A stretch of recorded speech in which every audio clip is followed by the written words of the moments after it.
menjadi sebuah metodologi nanti kita untuk melakukan penelitian geologi, khususnya adalah pemetaan nanti ya. Jadi kalau kepanitiaan mapping pendahuluan udah terbentuk belum di kalian? Di kalian? Sudah, Pak. Sudah fix ya? Lokasinya udah ada dari Prodi? Masih di Bantar Bantar Ujak, Ujak? Pak, katanya. Masih di Bantar Ujak ya? Ya, Oke. Kelompoknya sudah terbentuk? udah ada, Pak. Kelompoknya Sudah juga. ada. Pembagian kelompoknya juga udah berarti ya? Maksudnya apa namanya?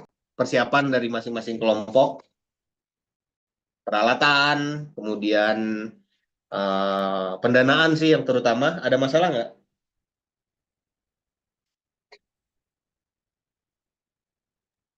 Kalau buat dana kurang tahu sih, Pak.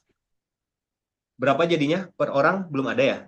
Minimal 1 juta gitu, kalau nggak salah 1,1 atau 1 juta, Pak. 1,1, 1,2. Oke, lebih tinggi dari tahun sebelumnya ya. Tahun sebelumnya itu sekitar 800.000 yang pribadi, yang disetor. Kemudian pegangan masing-masingnya itu yang berbeda-beda. Udah ada yang survei belum ke Bantar Ujak?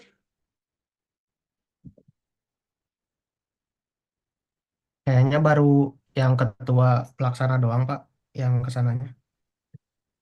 Siapa ketuanya? Bayu sama Wahyu di kelas C, Pak. Di kelas C. Ya, Oke, ya ya. Sebelum Lebaran kalian ini apa? Materinya apa? Masih di geomorfologi atau sudah lanjut ke materi yang lain? terakhir geomorfologi, Pak, sama Pak Yang Teguh. Apa tekuyan ya geomorfologi? Oke. Ya, Geomorfologi kemarin harusnya panjang ya. Ada 3 pertemuan minimal di geomorfologi. Sudah ada belum 3 pertemuan kalian ketemu mineralogi, geomorfologi? kemarin sama Pak Teguh Ian sih baru sekali, Pak. Baru sekali ya. Ya, Tapi sisanya anak sama Pak Diki. sama Pak Diki juga sudah geomorfologi juga udah kan ya? Ya, Pak. Ya, ya geomorfologi memang penting karena pertemuan awal. Sekarang kita lanjut ke inventarisasi data lapangan. Jadi sifatnya hanya review. Kalian seharusnya sudah dapat ini waktu awal kalian masuk di apa istilahnya responsi ya kalau nggak salah. Responsi saat Mabim mungkin kalian sudah ketemu, sudah dikenalkan dengan materi ini, inventarisasi data lapangan. Jadi nanti sama saya kita akan mempelajari metodologi-metodologi untuk pengambilan data lapangan, kemudian deskripsi data lapangan yang berhubungan dengan lab petrologi, baik itu deskripsi batuannya, kemudian strukturnya, pengambilan data struktur di lapangan, dan pengambilan data-data lain yang perlu di lapangan dengan metode-metode stratigrafi yang ada. Jadi, tahap penting dalam kegiatan pemetaan geologi ada yang tujuannya adalah mengumpulkan data. Jadi, data yang kalian perlukan untuk analisis lebih lanjut, baik itu data geomorfologi, petrologi, paleontologi, sedimentologi, stratigrafi, geologi struktur, dan lain-lain yang kalian perlukan untuk membuat sebuah peta geologi. Jadi, beserta metodologinya yang akan kita pelajari. Kalian pasti sudah sering mendengar metode lintasan bebas. Artinya kalian menggunakan kompas atau menggunakan GPS, kemudian kalian di lapangan. Sekarang sudah banyak yang menggunakan aplikasi GIS di handphone. Nggak apa-apa, itu bagus. Aplikasi GIS di handphone seperti, saya lupa namanya, yang sering kalian pakai untuk mapping posisi yang sudah ada petanya. Coba ingatkan saya apa nama aplikasinya? Avenza, Pak. Betul Vinzo, ya, Pak. Avenza. Maka silakan kalau mau dipakai Avenza, tapi kalian harus sadari bahwa GPS pada handphone itu punya kekurangan. Walaupun sekarang sudah akurat ya, sudah bagus itu, akurasinya udah bagus lah. Tapi kalau kita menggunakan handphone di lapangan, ada berbahaya kehilangan data di dalamnya. Kecuali Avanza-nya kalian hubungkan terhadap cloud. Jadi setiap kalian uploading itu langsung diupload ke cloud. Syukur-syukur internet bagus di sana di lapangan, kalian udah punya data yang bagus yang sudah terkoneksi di cloud. Dan kalian mau mengorbankan satu buah handphone kalian hilang atau rusak di lapangan, kena air, ya kalian rela dengan itu ya, sanggup untuk mengganti handphone yang baru, ya udah silakan gunakan. Karena tidak akan ada yang mengganti dari manapun, karena sebenarnya kita tidak menyarankan untuk menggunakan handphone yang tidak tahan air. Sudah banyak kejadian mahasiswa yang kehilangan handphonenya saat pemetaan atau saat kuliah lapangan, kehilangan handphonenya, atau handphonenya kena air, rusak, sehingga datanya hilang, harus pulang lagi. Jadi hati-hati saat menggunakan handphone. Yang kita sarankan di sini adalah menggunakan pita ukur. Karena pita ukur relatif akurat, terukur semuanya, kemudian datanya itu kita tersimpan manual. Walaupun nanti ada kekurangannya, ya lebih susah mengolahnya karena kalian harus mendigitasi lagi nanti di studio. Tapi tidak apa-apa, apapun pilihan yang kalian pilih nanti saat melakukan metode lintasan, tolong sadari bahwa di situ ada kekurangan dan kelebihan masing-masing dari metode. Saya pribadi tidak memilih satu metode pun yang ajak gitu ya. Jadi kalian harus menggunakan metode lintasan setiap saat pegang handphone gitu misalnya, atau GPS gitu ya. Yang manapun, kalau hasilnya kita sudah punya inventaris data yang bagus, boleh silakan digunakan. Data yang dikumpulkan ini bisa berupa data geografis, koordinat ya misalnya, kemudian batuan seperti deskripsi dari masing-masing batuan, struktur geologi, kehadiran fosil, bentuk lahan, bentuk sungai, dan lain-lain. Jadi data yang dikumpulkan ini macam-macam selama dia relevan sama peta geologi yang akan kita buat. Oke, metode lintasan di sini ini lintasan bebas, maksudnya bisa menggunakan kompas, bisa menggunakan GPS.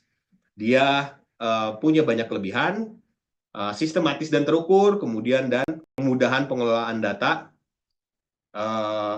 Kalau kita gunakan GPS, kita bisa setting setiap berapa meter dia akan membuat satu buah posisi titik ikat.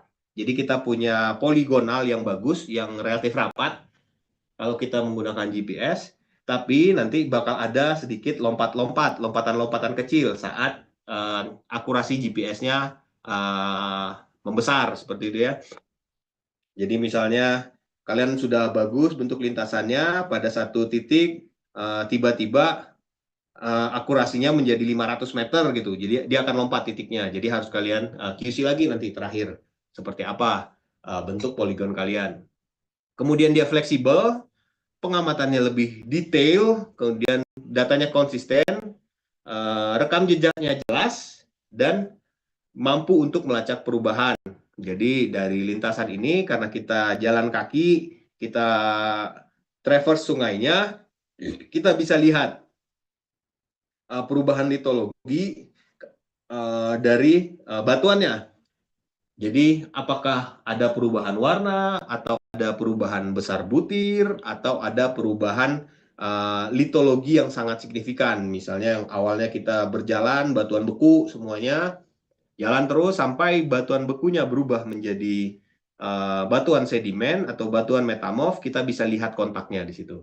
Jadi metode lintasan ini yang paling direkomendasikan, walaupun nanti bisa dikombinasikan misalnya metode lintasan dan GPS, metode lintasan dan pita ukur, Ada kedua jenis metode itu.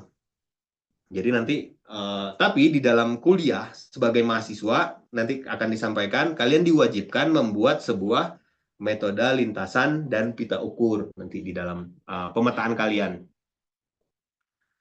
Kita lanjut ke cara menentukan lokasi pada peta. Jadi sekarang kita menggunakan, kalian sudah banyak menggunakan Avenza, silakan gunakan itu kalau memang itu bagus. Tapi kita ada beberapa metode yang sebenarnya harus kita ketahui juga bahwa ada yang namanya orientasi lapangan dan penggunaan GPS yang tadi Avenza tadi. Ada yang namanya navigasi orientasi lapangan. Jadi kita bisa melihat plotting data kita di lapangan seperti apa.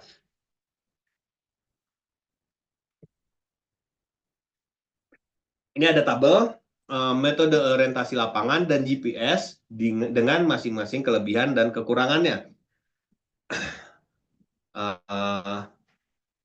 Oke, kita mulai dari orientasi lapangan. Ini banyak superioritasnya dibanding dengan GPS. Kita tidak tergantung dengan sinyal satelit. Kalau kita berada di daerah yang benar-benar tertutup, kita masih bisa menggunakannya. Alatnya murah, dapat melihat perkembangan pekerjaan langsung di peta kerja ketika masih di lapangan, dan memberikan pengalaman lapangan langsung yang bermanfaat untuk pengembangan keterampilan. Jadi, kalau kita menggunakan orientasi lapangan, salah satu yang tidak bisa digantikan dengan digital itu adalah perkembangan pekerjaan di peta kerja. Jadi, kita sangat tidak disarankan untuk membawa laptop saat kita ke lapangan. Jadi misalnya kalau mau pakai handphone ya masih oke lah, acceptable gitu ya, alatnya kecil, saat di bawah jalan tidak mengganggu, tapi begitu membawa laptop, resikonya terlalu besar. Jadi kalau kita menggunakan orientasi lapangan, kita bisa lihat langsung di peta perkembangan pekerjaannya. Kita langsung plot strike deep-nya di peta lapangan,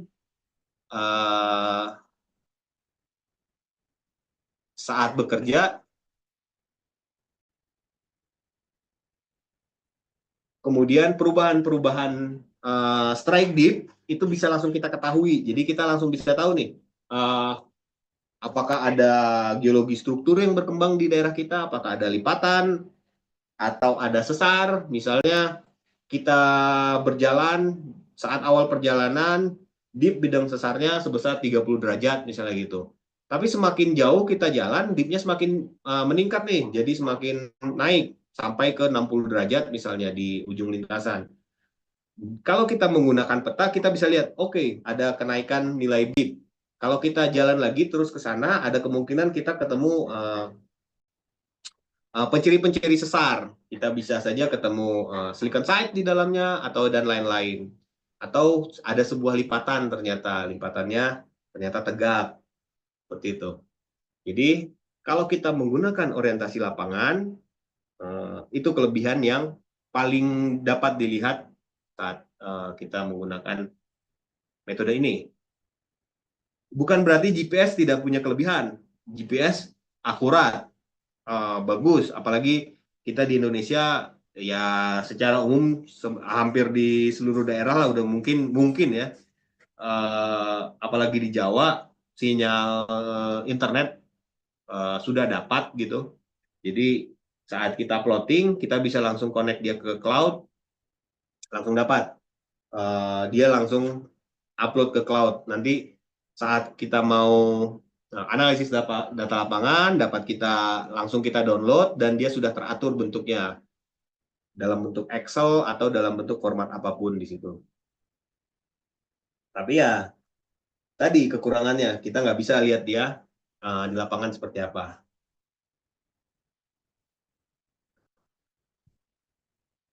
Oke, nah ini yang disebut dengan orientasi lapangan. Kalian pasti sudah sering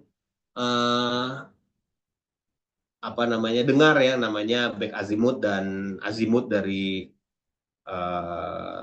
apa bidikan kompas. Kalau kita punya kita posisi kita misalnya kita berada di sini, kita sekarang berada di sini misalnya. Kita tembak sebuah titik yang bisa dikenali.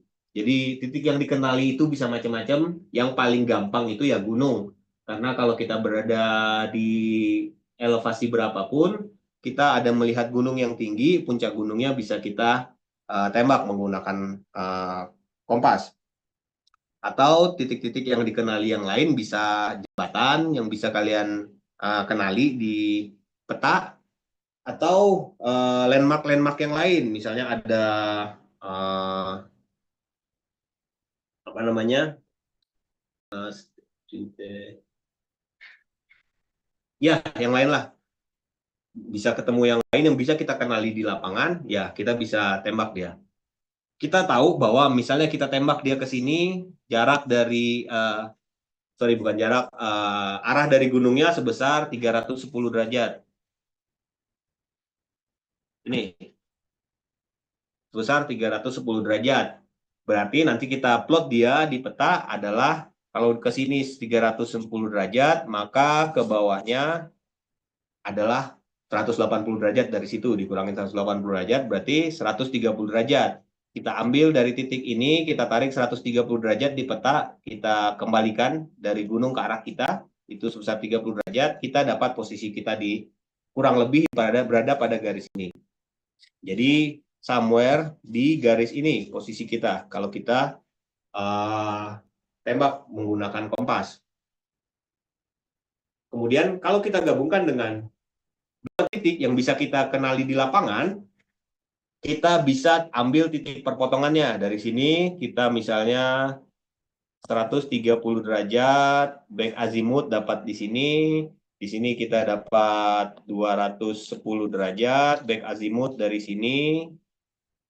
Nah, titik perpotongan dari kedua garis tersebut itu adalah posisi kita sekarang. Kalau tidak ada landmark yang lain yang bisa kita koreksi di peta kita, ya sudah, di situ adalah posisi pengamatan kita. Tapi biasanya kalau kita berada di, katakanlah di Bantarujek gitu ya, di Bantarujek itu posisi dari masing-masing jembatan, sungai, uh, lintasan rel kereta api misalnya seperti itu sudah sangat terpetakan di peta kita. Jadi peta rupa bumi Indonesia sudah punya akurasi yang relatif super di situ. Kita punya 33 feet. 33 feet artinya 10 meter akurasi di dalam peta RBI kita. Jadi kalau kita punya landmark tertentu, jadi misalnya kita hasil posisi kita berada di sini dan ternyata di lapangan kita berada di jembatan saat kita apa namanya melakukan orientasi lapangan, kita berada di jembatan, ya kita koreksi sedikit bahwa kita di peta, kita koreksi sedikit dia posisi kita. Kenapa? Karena pengamatan kita menggunakan kompas itu punya akurasi yang tidak kecil, presisi yang tidak kecil, tingkat presisinya besar, bisa jadi dia tidak akurat di situ. Jadi kita koreksi posisi kita terhadap lapangan, landmark yang bisa kita kenali di lapangan. Sebentar.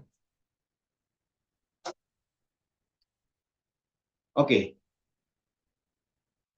Jadi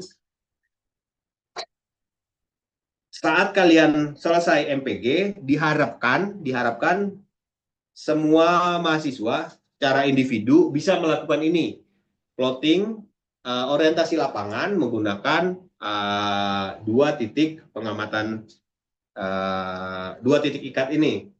Jadi walaupun kalian nanti menggunakan GPS, sebaiknya di lapangan masing-masing peserta itu pernah melakukan orientasi lapangan dengan dua titik pengamatan ini.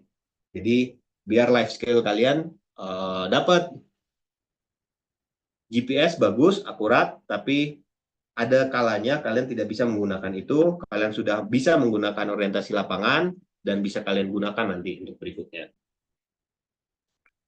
Oke, kemudian metode yang lain ada yang namanya GPS traverse. Menggunakan GPS, ada beberapa konsiderasi kalau kalian menggunakan GPS. GPS pada handphone seringkali tidak akurat. Ya mungkin ini dulu ya tidak akurat, sekarang udah relatif akurat menggunakan handphone, tapi ada masalah yang tadi bisa rusak, bisa hilang, kena air hilang, kena air rusak gitu. Jadi gunakanlah perangkat khusus GPS yang sudah kalian amankan. Ikat pakai tali, jadi sudah ada pengamannya. Kalaupun jatuh ke sungai, masih bisa kalian tarik talinya. Kalau kalian biarkan lepas, sudah banyak kejadian GPS-nya hilang, hanyut ke sungai, jatuh di jurang, seperti itu. Jadi hati-hati menggunakan GPS, karena GPS juga relatif mahal ya, bukan barang yang murah untuk sebuah GPS. Kemudian, saat kalian plotting lapangan, periksa sinyal dari GPS tersebut. Tunggu sampai akurasinya bagus, minimal berada di bawah 5 meter. Jadi, kalau dia masih sekitar 20 meter akurasinya, tunggu dulu. Biarkan dia mendapatkan sinyal dari satelit yang lain. 5-7 satelit sudah dapat, harusnya akurasinya sudah di bawah 5 meter. Baru saat itu kalian plotting posisi kalian berada di mana. Kemudian baterai, jangan lupa bawa baterai cadangan. Uh, jangan sampai habis baterai di lapangan. Dan ini beberapa teman kalian pernah kejadian seperti ini, tiba-tiba HP-nya mati karena baterainya habis gitu, bawa power bank. Jangan sampai kegiatan di lapangannya hilang gitu gara-gara hal sesimpel baterainya habis gitu. Kemudian gunakan GPS tahan air dan tahan guncangan kalau medan yang kalian lalui itu ekstrim. Jadi silakan gunakan GPS, silakan gunakan handphone, tapi dengan resiko yang kalian tanggung sendiri nanti di lapangan seperti apa. Selain itu, seperti yang sudah disampaikan sebelumnya, gunakan juga orientasi lapangannya seperti apa. Jadi saat kita plotting di GPS, ada kalanya GPS kita menunjukkan deviasi terhadap peta. Jadi kita plotting di GPS, katakanlah oke, kita sangat percaya dengan GPS. Ternyata waktu kita plotting, kita berada di jembatan, tapi GPS kita menunjukkan dia deviasi dari jembatan tersebut. Yang kita percaya adalah peta. Jangan percaya terhadap GPS-nya. Jadi, walaupun kita anggap GPS-nya akurat, tapi kita menggambar sebuah peta geologi, menggambar fitur geologi itu adalah di peta. Jadi, fitur yang kita kenali adalah fitur peta. Jadi, kalau ada deviasi antara GPS dengan peta, kalian geser data GPS-nya sampai sesuai dengan petanya. Walaupun peta kita anggap tidak akurat. Misalnya katakanlah kemungkinan peta kita ini ada bergeser sebesar 5 meter terhadap data GPS. Ya sudah, semua koordinat geser semua 5 meter, sesuaikan dengan peta. Gitu. Jadi kenapa? Karena kita menyajikan gambar kita, gambar geologi kita, peta kita itu kita sajikan di dalam peta. Jangan sampai karena ada diskrepansi antara kedua data ini, kita biarkan dia ketidakakuratan itu kita biarkan dia gambarkan di peta. Jangan ambil yang peta seperti itu. Ada pertanyaan sebelum kita lanjut?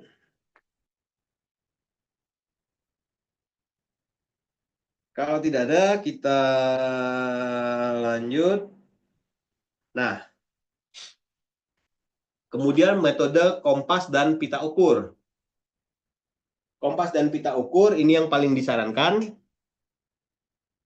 Kita untuk menempatkan lokasi singkapan di peta, kita menggunakan pita ukur untuk mengukur jarak yang telah ditempuh dan kita gunakan kompas untuk mengetahui azimut perjalanan kita. Jadi Kalian tentunya sudah tahu bahwa peta itu diorientasikan terhadap true north, sementara kompas itu diorientasikan terhadap magnetic north. Jadi nanti akan ada sedikit perbedaan kalau misalnya kita perjalanannya itu singkat, jadi misalnya katakanlah 100 meter, 200 meter kita plotting, tidak ada masalah karena perbedaan setengah derajat, 1 derajat, sampai 3 derajat tidak akan merubah arah orientasi peta kita. Tapi begitu kita bekerja daerah yang sangat luas, katakanlah kita 1 kilometer panjang lintasan, kita arahkan 1 kilometer, perbedaan 1 derajat dari magnetic north dan true north itu akan mengakibatkan perubahan yang sangat signifikan di dalamnya. Jadi saat kita menggunakan kompas, kita harus keep in mind bahwa perbedaan utara dengan peta juga berbeda. Pada metode kompas dan pita ukur, lintasan pengamatan dibuat menutup untuk mengoreksi kesalahan pengukuran yang mungkin terjadi karena kondisi lapangan. Jadi sangat rawan kesalahan pengukuran saat metode kompas dan pita ukur. Oleh karena itu, kita usahakan bentuknya adalah tertutup. Seperti itu. Tapi ada kalanya lintasan yang tertutup ini tidak mungkin kita lakukan di lapangan. Jadi katakanlah perencanaan kita adalah mentraverse satu sungai, tapi kita tidak mungkin untuk kembali ke titik awal. Jadi misalnya dari hulu sungai kita jalan di situ, nanti kita minta jemput di hilir sungai. Ya sangat tidak efektif kalau kita minta jemput dari hulu, kita minta jemput lagi di hulu gitu ya. Perjalanannya jadi cuma setengah. Jadi mungkin konsiderasi saat di lapangan adalah drop di hulu, ketemu di hilir. Berarti kita harus tutup, somehow kita harus tutup itu kompas dan pita ukur. Nah, kita cari titik yang kita mudah kenali juga di peta. Seperti itu. Nanti kita akan sampai ke situ. Persiapannya, peralatan yang kita butuhkan, kalian sudah sering dengar juga, kita punya kompas, pita ukur, peta, dan catatan lapangan untuk pembuatan lintasan ini. Penentuan titik awal bisa dengan orientasi lapangan, dengan 2 titik ikat tadi, atau kita bisa gunakan GPS yang dikalibrasikan terhadap peta kerja kita. Jadi seperti yang saya sampaikan tadi, walaupun menggunakan GPS, tapi kita lihat lagi di peta, apakah sudah benar posisinya di peta. Karena nanti kita akan, kalau kita menggunakan pita ukur, kita akan ikat dia terhadap fitur yang kita mudah kenali di peta. Jadi, kalau di GPS kita sedang berada di jembatan, di GPS ternyata bergeser 10 meter dari jembatan, ya udah. Berarti posisi kita plot di peta adalah yang pas di jembatan. Seperti itu. Oke, ini. Jadi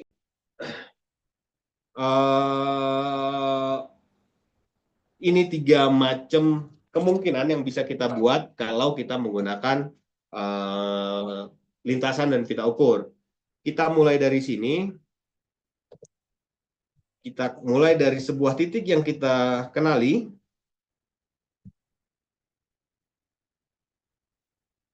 Katakanlah pada titik ini kita berada pada jembatan, kemudian kita mulai melakukan pengukuran di masing-masing dalam satu lintasan ini dari 0 ke 1 kita punya data strike depth.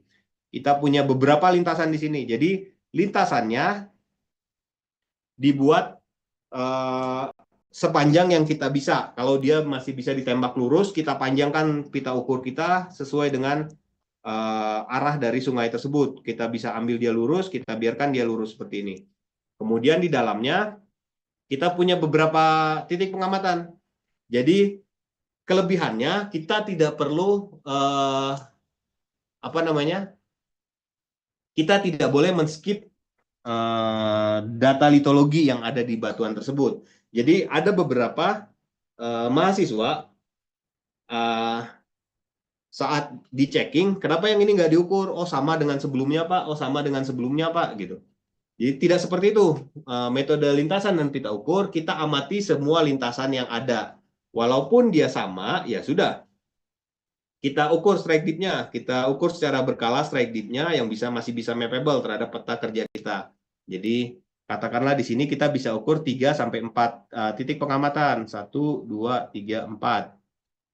Kita masih ukur strike depth-nya di situ. Nah, dari perubahan itu kita bisa tahu litologinya walaupun sama ya di catatan lapangan kita sebut sama seperti sebelumnya gitu. Walaupun nanti apa namanya sebenarnya variasi litologinya pasti berbeda. Jadi kalian saat jalan ke sini walaupun kalian tidak ukur dia secara akurat gitu ya, minimal kalian bisa ukur secara kelompok litologi. Misalnya kita punya lintasan nih dari 0 ke 1 seperti ini. Ada titik. Punya satu lintasan yang lurus. Katakanlah di sini 80 derajat. 80 derajat sejauh 200 meter misalnya gitu. Jadi 80 derajat 200 meter. Bukan berarti kalian ambil titik di sini, ambil titik di sini, ambil titik di sini. Tidak. Tapi lihat juga dominasi litologinya. Mungkin kalian lihat di sini ada batu pasir, kemudian diselingi dengan batu lempung, batu pasir lagi, batu lempung lagi, batu pasir lagi, batu lempung lagi. Kalian ketemu yang seperti itu. Ya sudah. Di sini kalian buat di peta lintasan kalian, ini 80 derajat dan 200 meter ini, kalian buat penampangnya seperti ini. Jadi 0 sampai 1 seperti ini kurang lebih. Nanti di tengah-tengah ada katakanlah batu gamping di dalamnya, kemudian ternyata batu pasirnya jadi semakin tebal dengan tipis batu lempungnya. Kemudian seperti itu. Nah, nanti variasi yang seperti ini yang kalian temukan di lapangan ini bisa terekam di data kalian. Jadi bukan berarti kalian ingin per 200 meter gitu ya. Kalian ambil titik 1 di 0, kalian ukur di sini. Jadi ST stasiun 1 misalnya gitu. Terus di sini kalian ambil sebagai stasiun 2. Jangan seperti itu. Nanti variasi litologi yang berada di sini ini tidak terrecord, tidak terekam di data kalian. Jadi biasakan gambarkan seperti ini di buku catatan lapangan. Percaya atau enggak, ini tidak akan menambah waktu kalian semenit pun untuk bikin gambar seperti ini. Kenapa? Karena saat menarik menarik peta, menarik pita sepanjang 200 meter, kemudian menggambarkan garis di buku lapangan atau mengeplot di lapangan, ditarik petanya, itu tidak akan selama ini akan lebih cepat menggambar ini di lapangan. Jadi satu orang berjalan dari titik 0 ke titik 1, satu orang berjalan di sini ya, satu orang berjalan sejauh 200 meter, saat pitanya sudah terbentang, dia tinggal tarik, oh di sini. Di bagian ini kita tidak perlu apa namanya istilahnya, tidak perlu mengukur secara akurat di masing-masing lapisan. Jadi katakanlah 1 senti kemudian berubah 2 senti si batu pasirnya, berubah lagi jadi 1 meter atau berapa meter si batu pasirnya, si batu lempungnya. Tidak perlu seakurat itu. Tapi variasi ketebalan litologinya dan dominasi litologinya minimal bisa kalian record di buku lapangan kalian. Apalagi ada yang seperti ini. Ada yang apa namanya? Sorry.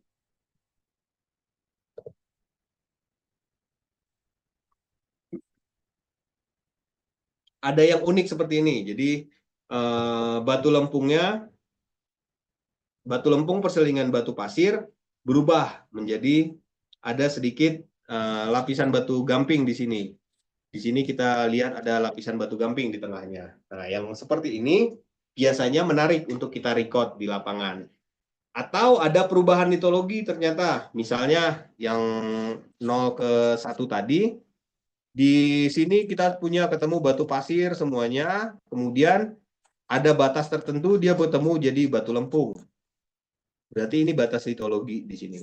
Jadi yang ini harus sebaiknya kita record di lapangan pada meter keberapa dia sudah berubah. Akan berbeda kalau kalian ambil di sini stasiun 1, ambil di sini stasiun 2. Di sini kalian plot di lapangan saat kalian bikin peta, kalian plot di sini kalian plot sebagai batu pasir, di sini kalian plot sebagai batu lempung di sini misalnya. Nanti saat kalian buat batas, kalian akan ditanyakan kenapa kalian buat batasnya di tengah atau mendekati ke batu lempung atau mendekati ke batu pasir. Kalau kita punya data ini di lapangan, perubahannya di meter keberapa, ini garis ini akan bisa sangat kita pertanggungjawabkan perubahan litologinya saat di lapangan. Seperti itu. Jadi, walaupun kita belum melakukan measured section di sini, jadi kita sudah tahu variasi ketebalan litologi atau variasi dominasi litologi yang kita temukan sepanjang lintasan kita seperti apa. Oke, sebelum saya lanjut, ada yang mau ditanyakan? Pak, izin nanya Pak. Ya, Eh, saya mau nanya, berarti untuk batasan antar dua litologi yang tadi Bapak sebutkan itu bisa jadi apa? Jadi satu kesatuan yang bakal ditempel di penampang itu ya Pak? iya, di penampang ya. Tapi di peta geologi atau di peta lintasan tidak perlu ada. Kalian bisa taruh aja dia sebagai warna seperti itu. Mengerti kan ya maksudnya seperti apa? Oke Pak, ngerti Pak, ngerti Pak. Oke, ya, mengerti. Ada lagi yang mau ditanyakan? Pak, punten Pak, saya Galuh. Ya, silakan Untuk Galuh. eh, penggambaran penampang itu kan setahu saya penampang itu ada yang dibuat dalam vertikal, ada yang horizontal gitu ya Pak. Itu emang menyesuaikan dari singkapannya atau gimana Pak? Betul, menyesuaikan singkapannya. Jadi kalau Uh, singkapan dinding vertikal gitu Pak. ya, kalau kita berada di dinding, berarti di catatan lapangannya buatlah dia sebagai dinding seperti ini. Seperti itu. Gambarkanlah sungainya seperti apa. Jadi seperti ini kalau dia singkapannya dinding. Gitu. Jadi lintasan kita, nah ini nanti saat penentuan bentuk lintasan. Kalau lintasan kita misalnya di sini A, di sini B, kemudian kita ketemu di dinding kita di sini, dikatakanlah di meter ke 30 meter misalnya gitu. Di meter ke 30 meter kita ketemu singkapan yang dinding seperti ini. Ya sudah, berarti di sini kita proyeksikan ke sini gitu, banget seperti ini. Seperti itu. Nah, ini tidak baik sebenarnya untuk dijadikan measured section. Jadi kalau lapangan kita sama sekali memang tidak ada sungai yang memotong litologi, ya kita buat dia seperti ini. Jadi misalnya di 30 meter kita ketemu yang ini, di 10 meter kita ketemu kita ketemu singkapan yang lain yang seperti ini, di 45 meter kita ketemu singkapan lain yang seperti apa gitu. Nanti di sini kita pasti akan ukur ketinggian tebingnya, katakanlah di sini 5 meter, di sini 3 meter, di sini 1 meter gitu. Waktu kita rekonstruksi, bisa jadi ini lapisan yang ini sama lapisan yang itu ternyata dia satu lapisan.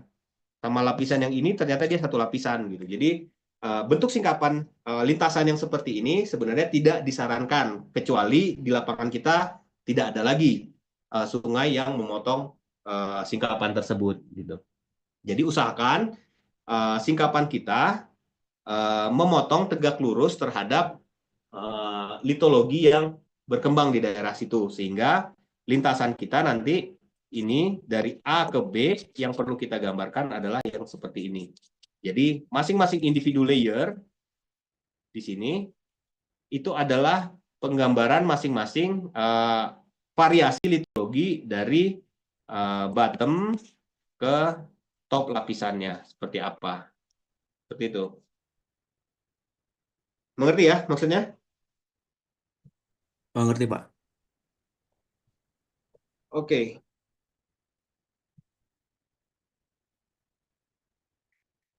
Ada lagi? Kalau tidak ada kita lanjut. Nah, ini saat membuat peta lintasan dan pita ukur, kita yang paling untuk menutup lintasan yang paling apa namanya? Yang paling diutamakan adalah kita kembali ke titik awal. Jadi di sini kita kembali ke titik awal dan kita tutup. Jadi misalnya kita saat mulai kita di sini, kita ukur, kemudian kita tutup dia kembali ke posisi awal. Ternyata dari apa namanya, titik awal dan titik akhir, walaupun kita berada pada titik yang sama, tetapi ternyata tidak menutup si lintasannya. Jadi katakanlah kita mulai titik awal di sini secara fisik, secara ukuran kita panjang, jarak dan azimut sudah kita ukur, ternyata waktu kembali kita punya di sini, kita punya kesalahan penutupan di sini. Kalau ada kesalahan penutupan, berapapun kesalahannya, katakanlah 5 meter gitu, ternyata jarak sebenarnya, atau 10 meter jarak sebenarnya, ternyata ada simpangan, berarti jarak di sini, simpangan di sini, kalian distribusikan terhadap masing-masing panjang di sini. Katakanlah di sini ada 10 meter misalnya gitu. Di sini ada 4, 5, 6, 7, 8, 9. Ada 9 segmen di dalamnya. Ada 9 segmen, atau kita mudahkan aja ada 10 segmen di dalamnya. Berarti distribusikan kesalahan tadi. Yang 10 meter tadi, tambahkan misalnya yang ini yang paling panjang, misalnya, yang ini yang paling panjang. Tambahkan 1,5 meter pada panjang ini. Dan tambahkan 1 meter pada panjang ini, setengah meter pada masing-masing panjang itu. Jadi 10 meter kesalahan ini, 10 meter kesalahan penutupan ini terdistribusikan ke masing-masing segmen dari pengukuran kita. Jadi kita koreksi apa namanya, kesalahan pengukuran tadi. Kemudian kalau kita tidak mungkin untuk kembali ke titik awal, seperti ini, tidak mungkin kita kembali ke titik awal, kita usahakan kita tutup dia di fitur yang bisa kita kenali di peta. Jadi seperti ini. Jadi sampai sudah 6 segmen kita lakukan pita ukur, kita tutup dia di lokasi yang bisa kita kenali di peta. Jadi orientasi lapangan lagi, posisi kita di mana, dan tutup lintasan kita di daerah ini. Jadi tidak mesti kita harus pulang, jadi tidak efektif nanti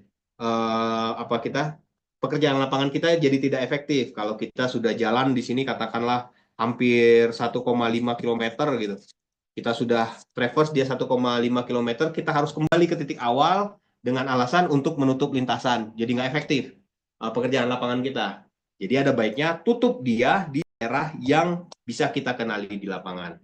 Kalau tidak ada daerah yang bisa kita kenali, jadi di tengah-tengah sungai ternyata sudah jam 4 sore atau jam 3 sore di tengah-tengah sungai, ya sudah, kita naik ke jalan.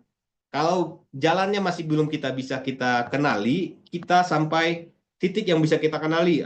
Misalnya di sini, perlintasan jalan ini bisa kita kenali di peta, ya sudah, tutup dia di sini. Kalau perlintasan jalan ini tidak bisa dikenali di peta, ya udah kembali lagi ke titik awal, titik terakhir yang bisa dikenali di peta. Di sini ada jembatan, ya udah tutup dia di sini.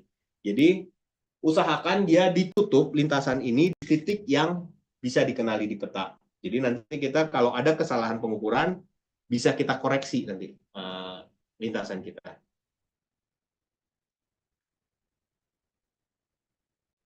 Oke. Saya lanjut. Pemeriksaan dan koreksi ketika lintasan ditutup, periksa apakah titik awal dan titik akhir bertepatan. Kalau kesalahan penutupannya kecil, bisa kita abaikan. Ya, tapi kalau kesalahan penutupannya cukup besar, hingga mempengaruhi data geologi, kita lakukan koreksi terhadap lintasan tadi. Kalau ternyata tidak bisa dikoreksi, maka lintasan harus kita ukur ulang. Mau tidak mau harus kita ukur ulang.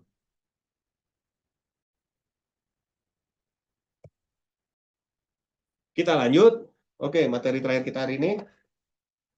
MS, pengukuran penampang stratigrafi atau measured section dengan metode kompas dan pita ukur. Nah, ini tadi metode kompas dan pita ukur yang kita sampaikan tadi, itu kita lakukan dominasi litologi kalau kita tidak melakukan measured section. Jadi yang section yang kita ukur itu adalah dominasi litologinya. Tapi ini adalah yang lebih yang tingkat akurasinya lebih tinggi. Ini dibutuhkan untuk mempelajari stratigrafi suatu lapangan. Apa sih penampang stratigrafi terukur atau penampang terukur? Adalah tampilan satu dimensi dari data stratigrafi yang dibuat untuk melukiskan susunan vertikal batuan di suatu tempat. Jadi susunan vertikal sesuai dengan urutan dan waktu pembentukannya. Penampang terukur juga sering disebut dengan measured section, measured stratigraphic section, atau measured vertical section.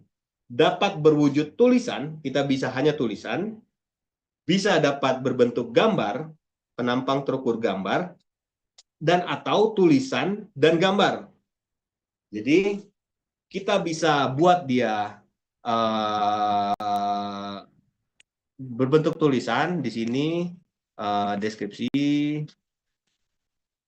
di batuannya, kemudian 2 sampai 3 meter, kemudian deskripsi lagi 3 sampai 5 meter, kemudian deskripsi lagi, kemudian 5 sampai 10 meter, deskripsi lagi. Dia bisa berbentuk tulisan seperti ini. Atau bisa berbentuk gambar yang tadi. Yang seperti ini. Nanti di sini kita tuliskan 2 meter, 1,5 meter, 1 meter, lebih besar dari 1 meter gitu. Kita bisa buat dia seperti ini. Berbentuk sebuah gambar, kemudian di sini ada deskripsinya. Batu lempung, deskripsinya seperti apa, bisa hanya gambar seperti ini, bisa gabungan dari yang seperti ini. Jadi selama kita punya ketebalan, kita punya litologinya apa, itu sudah disebut sebagai measured section. Nanti tergantung dari tingkat detail yang ingin kita capture deh, yang ingin kita rekam ke dalam buku lapangan kita seperti apa. Ada kalanya dalam sebuah peta kita hanya perlu dominasi litologi ini kalau kita ingin membuat peta satuan. Kalau kita sedang mempelajari fasies, kita sedang mempelajari stratigrafi sebuah singkapan sampai ke jarak detail 1 cm itu juga perlu kita amati. Misalnya di sini kita punya, nanti kita akan buat dia dalam bentuk penampang stratigrafi, dalam bentuk log. Kita akan perlu gambarkan dia bentukan-bentukan seperti ini. Bentukan-bentukan seperti ini. Jadi bentukan-bentukan perubahan variasi besar butir ini perlu kita rekam di dalam ini kita, buku catatan lapangan kita. Jadi besar butir juga ternyata bisa digunakan untuk mempelajari stratigrafi suatu daerah. Seperti itu. Jadi tergantung nanti keperluannya seperti apa. Waktu kita melakukan pemetaan, kita melakukan kombinasi kedua ini. Yang detail stratigrafi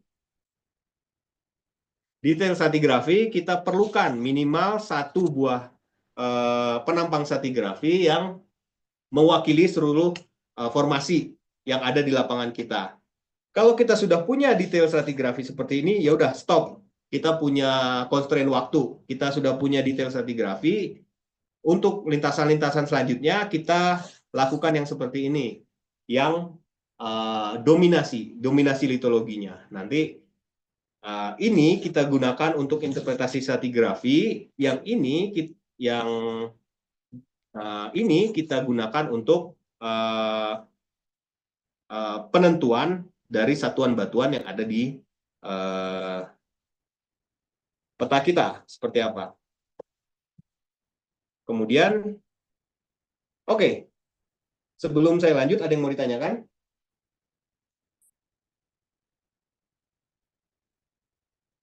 Kalau tidak ada, kita lanjut. Apa sih tujuannya dari penampang stratigrafi? Itu adalah mendapatkan data litologi terperinci atau urutan perlapisan satu satuan stratigrafi. Apakah itu formasi, apakah itu kelompok, apakah itu anggota dari formasi tersebut. Kemudian mendapatkan ketebalan yang teliti dari tiap-tiap satuan stratigrafi.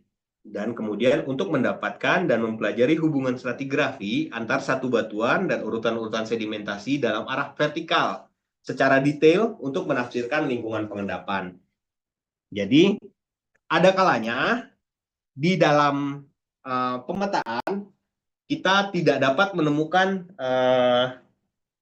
atau bukan tidak dapat, kita belum melakukan analisis paleontologi. Kita belum analisis nih fosil-fosil apa aja yang terdapat di dalam batuan kita.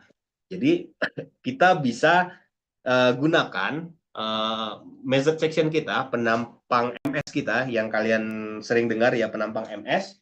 Kita gunakan itu untuk interpretasi lingkungan pengendapannya seperti apa. Jadi katakanlah dalam suatu penampang MS kita sudah punya satu formasi lengkap. Dari yang paling tua sampai yang paling muda kita sudah punya lengkap. Dan kita punya measured sectionnya seperti apa. Jadi katakanlah seperti ini, dia perulangan dari mengkasar ke atas. Dia perulangan seperti ini, mengkasar ke atas, kemudian ketemu batu lempung, kemudian ada batu lagi, dia mengkasar ke bawah, menghalus ke atas, seperti ini, kemudian ketemu batu lempung lagi, kemudian kita ketemu menghalus ke atas lagi. Oke, kalau kita ketemu yang seperti itu, kita bisa interpretasi lingkungan pengendapannya berada di mana sih sebenarnya dia dengan kombinasi dari deskripsi lapangan.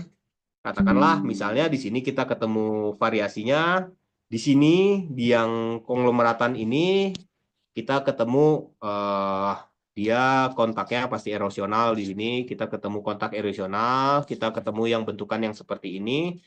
Kemudian di atasnya kita ketemu yang seperti ini. Kemudian struktur sedimennya ternyata di sini dia kalau di Bantarujek kita ketemu bentukan-bentukan yang istilahnya sudah terdeformasi. Kita kebanyakan ketemukan soft sedimentary structure, slump structure di dalamnya. Oke, kita gambarkan slump structure di dalamnya.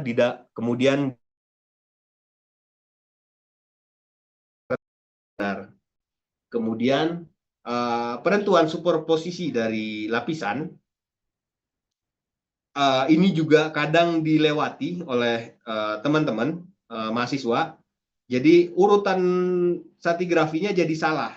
Jadi hati-hati karena di Bantarujek ini sering terdapat pembalikan. Jadi superposisi dari lapisan. Jadi saat awal kita ke lapangan, kita sudah menentukan mana yang bagian dalam lintasan yang akan kita lewati ini, kita berjalan dari yang muda ke tua atau dari tua ke muda.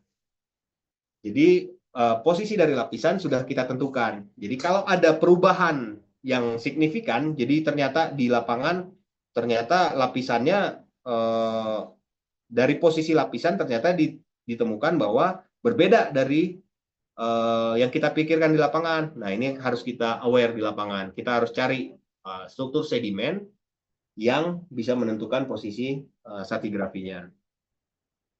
Dan kemungkinan adanya lapisan penunjuk atau key bed. dari litologi kita. Misalnya kita ketemu di formasi Kaliwangu, misalnya gitu di Bantarujek, kita ketemu formasi Kaliwangu, oke.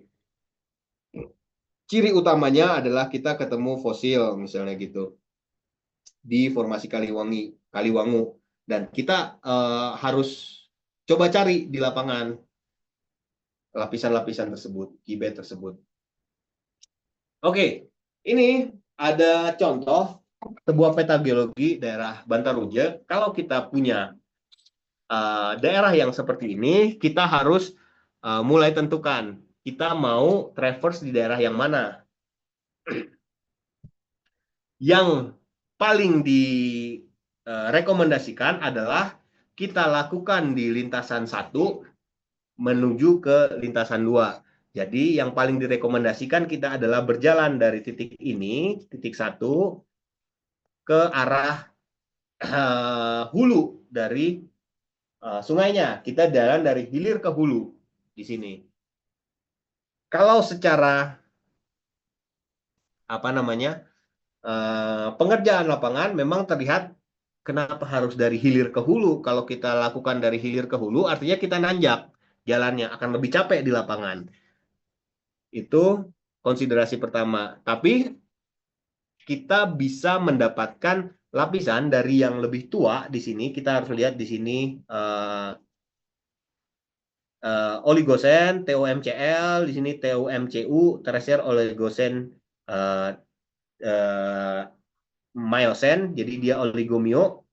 Di sini kita punya yang miosen, di sini kita punya yang miosen, di sini kita punya yang pliosen di sini. Jadi ini lebih tua dibanding ini, dibanding ini, dibanding ini, dan ini. Jadi dari utara ke selatan dia menjadi semakin muda.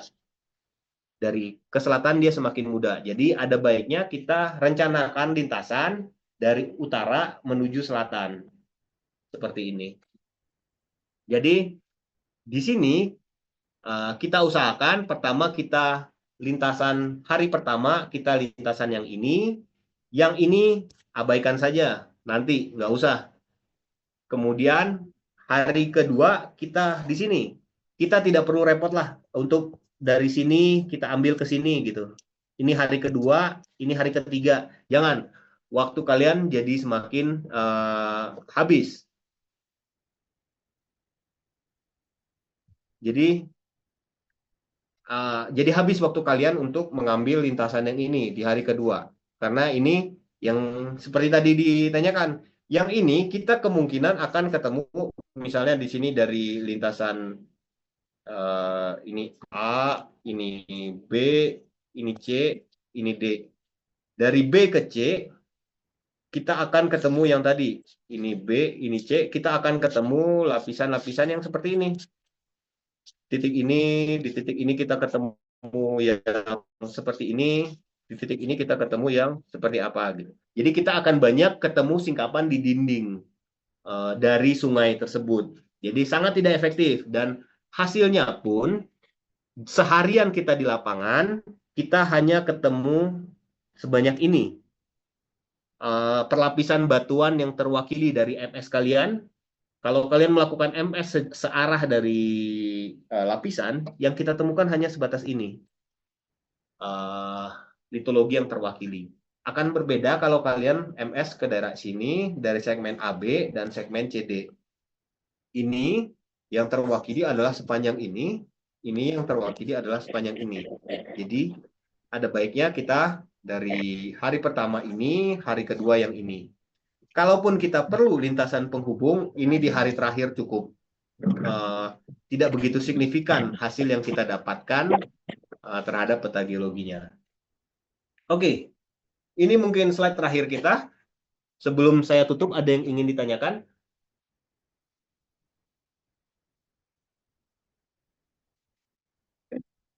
Kalau tidak ada, kita tutup saja kuliah sekarang, karena jam 10 juga kalian ada kuliah yang lain.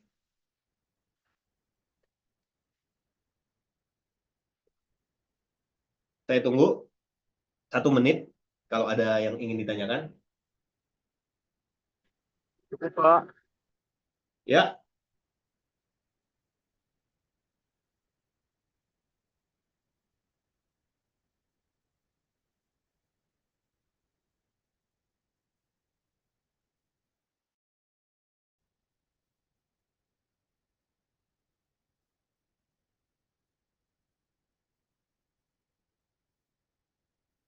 Oke, kalau tidak ada yang mau ditanyakan, kita akhiri kuliah kita pada pagi hari yang singkat ini.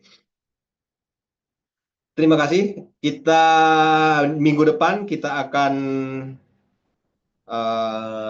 lanjutkan dengan masih di inventarisasi data lapangan, tapi kita akan titik beratkan ke deskripsi yang sistematik untuk buku catatan lapangan kalian.